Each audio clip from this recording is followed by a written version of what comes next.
हरे कृष्णा। पद्म पुराण में भगवान शिव स्वयं नारद मुनि से कहते हैं, अश्वमेघ सहस्रस्तु यत्फलं प्राप्नुयात् नरः चातुर्मास्य व्रतैश्वर्यैः तत्फलं समवाप्नुयात्। अर्थात हजारों अश्वमेघ यज्ञों के करने से जिस फल की प्राप्ति होती है उसी फल की प्राप्ति भक्ति पूर्वक चातुर्मास करने से होती है। हमारी वैदिक संस्कृति अत्यंत अनोखी और पूर्ण रूप से वैज्ञानिक है, जिसमें धर्म और भावनाओं को भी तार्किक सिद्धांत और तत्वज्ञान में पिरोकर परोसा जाता है। इस विश्व की सबसे प्राचीनतम संस्कृति, जिसकी जड़ें इतनी गहरी हैं कि बड़े से बड़ी आक्रमणकारी शक्तियां अनेक प्रयासों के बाद भी उसे हिला नहीं पाई है। इसी संस्कृति के अंतर्गत प्रत्येक वर्ष हमारे कैलेंडर में 4 मास ऐसे आते हैं जो अत्यंत विशेष होते हैं और इसे हम चातुर्मास के नाम से जानते हैं। ये ऐसा समय है जिसमें आध्यात्मिक जीवन के लिए अनेक लाभ छिपे हुए हैं और इसीलिए विष्णु रहस्य ग्रंथ के ब्रह्मा नारद संवाद में ब्रह्मा जी कहते हैं, श्रुतु नारद कार्ष्णेन चातुर्मास्य व्रत क्रियाः या निर्वर्त्य नरो भक्त्या प्रयाति परमां गतिम्।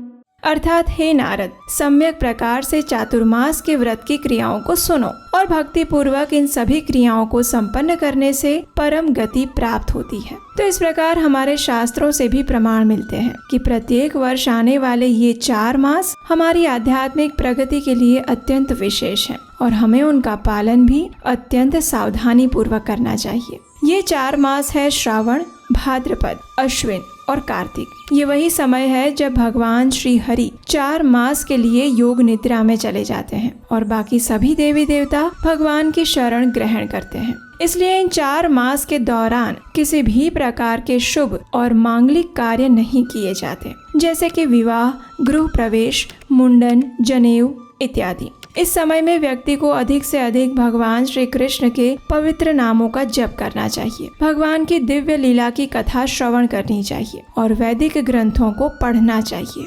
चातुर्मास का पालन 2 प्रकार से किया जाता है। कई स्थानों पर भक्तगण चातुर्मास का पालन आषाढ़ मास के शुक्ल पक्ष की देवशयनी एकादशी से करते हैं, जब भगवान हरि योग निद्रा में चले जाते हैं, और उसकी पूर्णाहुति कार्तिक मास की देव उत्थान एकादशी पर होती है। और कुछ स्थानों पर इसका पालन आषाढ़ मास की पूर्णिमा से प्रारंभ करके कार्तिक मास की पूर्णिमा तक किया जाता है। तो आइए सबसे पहले देखते हैं कि देवशयनी एकादशी से प्रारंभ होने वाले चातुर्मास का पालन कब से करना है। इस बार देवशयनी एकादशी आ रही है 17 जुलाई 2024 बुधवार के दिन। अगर आप इस दिन से चातुर्मास व्रत का संकल्प ले रहे हैं तो उत्तर भारत की समय सारणी अनुसार इस दिन ब्रह्म मुहूर्त का समय है प्रातः 3:59 और सूर्योदय होगा 5:35 पर। इस दिन आपको चातुर्मास व्रत के लिए भी संकल्प लेना होगा और इस चातुर्मास की पूर्णाहुति होगी 12 नवंबर 2024 मंगलवार देव उत्थान एकादशी के साथ। वैष्णव परंपरा अनुसार हम चातुर्मास का पालन आषाढ़ मास की पूर्णिमा से लेकर कार्तिक मास की पूर्णिमा तक करते हैं।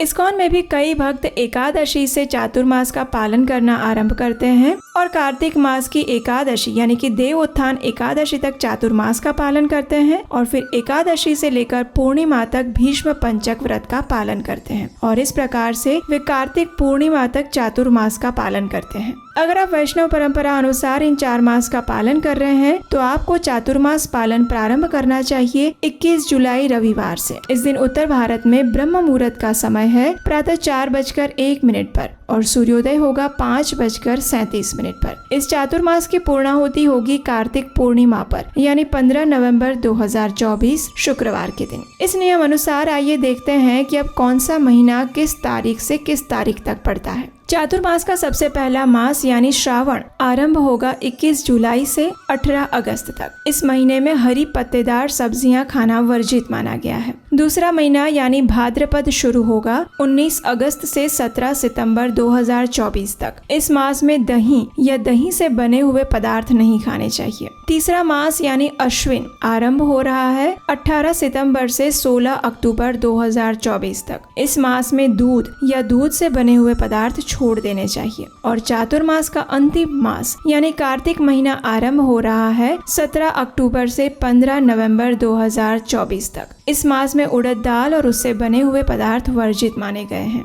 तो ये थी आने वाले चातुर्मास के विषय में संपूर्ण जानकारी। लेकिन अगर आपके मन में अब ये सवाल आ रहा है कि आखिर इस चातुर्मास का पालन हम क्यों करते हैं, क्या इसके पीछे कोई वैज्ञानिक कारण है भी, या फिर सिर्फ धर्म और अध्यात्म के नाम पर इतनी तपस्या करवाई जा रही है, और अगर हमें इसका पालन करना भी है तो आखिर कैसे करें? अगर आपके मन में ये सारे प्रश्न हैं तो हमें नीचे कमेंट बॉक्स में लिख कर बताइए। अगर आपकी इच्छा होगी तो चातुर्मास के पीछे छिपे वैज्ञानिक महत्व और संपूर्ण व्रत विधि के ऊपर हम एक विस्तृत वीडियो भी बना सकते हैं। और आज का ये वीडियो उन सभी लोगों को व्हाट्सएप पर शेयर कर दीजिए जो चातुर्मास का पालन करना चाहते हैं। आने वाले चातुर्मास से जुड़ी सभी जानकारियाँ प्राप्त करने के लिए अगर अभी तक नहीं किया है तो आपके अपने चैनल उपदेशाष्टकम को याद से सब्सक्राइब कर लीजिए। और आप हमारे व्हाट्सएप तथा टेलीग्राम ग्रुप से भी जुड़ सकते हैं, जहां हम आने वाले सभी महत्वपूर्ण दिन, एकादशी, चातुर्मास, श्रावण मास इत्यादि के विषय में रेगुलर अपडेट्स देते रहते हैं। तो चलिए इस आने वाले चातुर्मास का पूर्ण लाभ उठाते हैं। अधिक से अधिक आध्यात्मिक कार्यों और तपस्या के साथ अपनी चेतना को पूर्ण रूप से परम भगवान श्री कृष्ण के चरणों में